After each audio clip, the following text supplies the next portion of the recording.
Imagine waking up one day to find that the world is on the brink of World War III. The stakes are higher than ever, and Europe is playing a dangerous game. Today, we'll explore how the actions of European countries in supporting Ukraine against Russia could be pushing us closer to global conflict. Stay tuned as we delve into the key events and decisions that have led us to this critical point. In February 2022, Russia launched a full-scale attack on Ukraine, shocking the world and prompting a quick response from European countries. Determined to support Ukraine, European nations began by sending weapons, equipment, and ammunition. The hope was that these efforts, combined with harsh economic sanctions on Russia, would cripple its economy and spark a domestic uprising against the Russian government. The sanctions aimed to cut off Russia's supplies and make it difficult for them to sustain a prolonged war. However, Russia managed to evade many of these sanctions by partnering with third-party countries and boosting its own economy. Despite the economic pressure, Russia continued its aggressive military campaign, forcing European countries to cross their own red lines. They started providing more substantial weapons, including tanks, aircraft, and ballistic missiles like the Storm Shadow, hoping Ukraine could push back Russian forces and reclaim its territory, including Crimea. In the summer of 2023, Ukraine launched a massive counteroffensive with the support of European-supplied weaponry.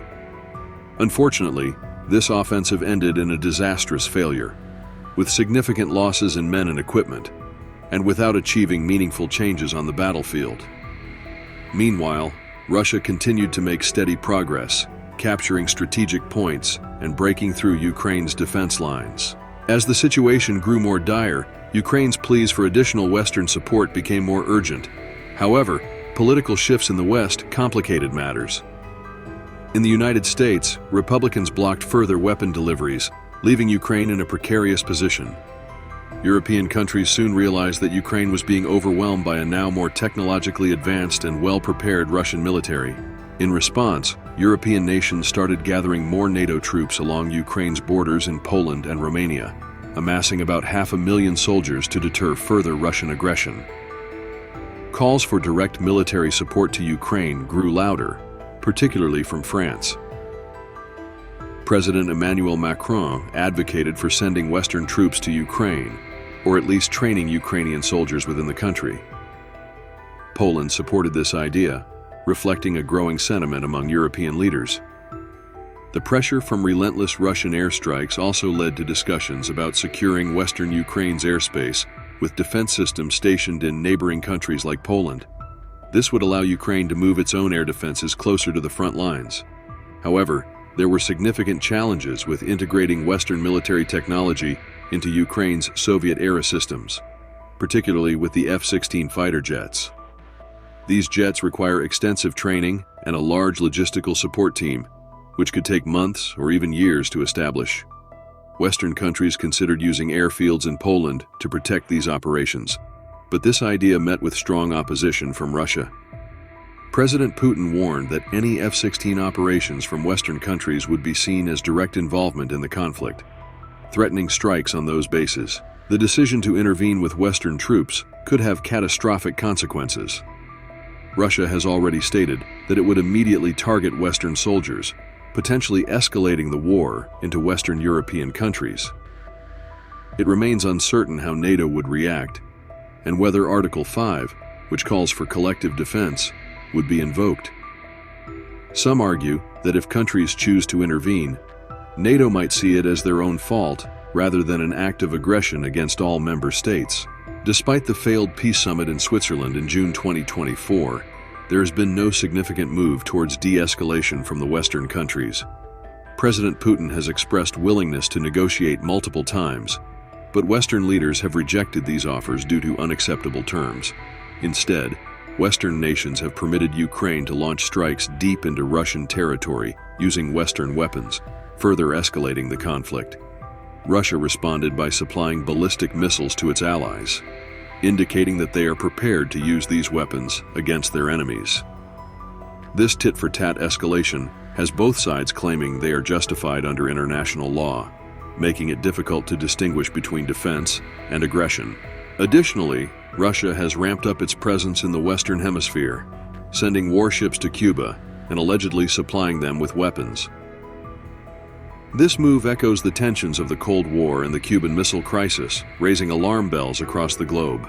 European countries are now significantly increasing their military budgets, preparing for a potential large-scale conflict with Russia. Their rationale is a fear that Russia might eventually target other European nations, despite Putin's assurances that he has no interest in expanding the conflict beyond Ukraine. His primary concern, he claims, is to prevent NATO from encroaching further towards Russian borders. Countries like Germany have so far been reluctant to send their troops and ballistic missiles to Ukraine. However, this stance might change in the future, as these countries have already crossed several of their own red lines. Initially hesitant to provide heavy weaponry, Germany eventually agreed to send tanks and advanced weapon systems to Ukraine. The continuous escalation and pressure might push Germany and others to further deepen their involvement, despite their current reservations. The current trajectory of this conflict could lead to devastating consequences if both sides do not come to the negotiating table. The need for a comprehensive peace plan for Ukraine is more urgent than ever.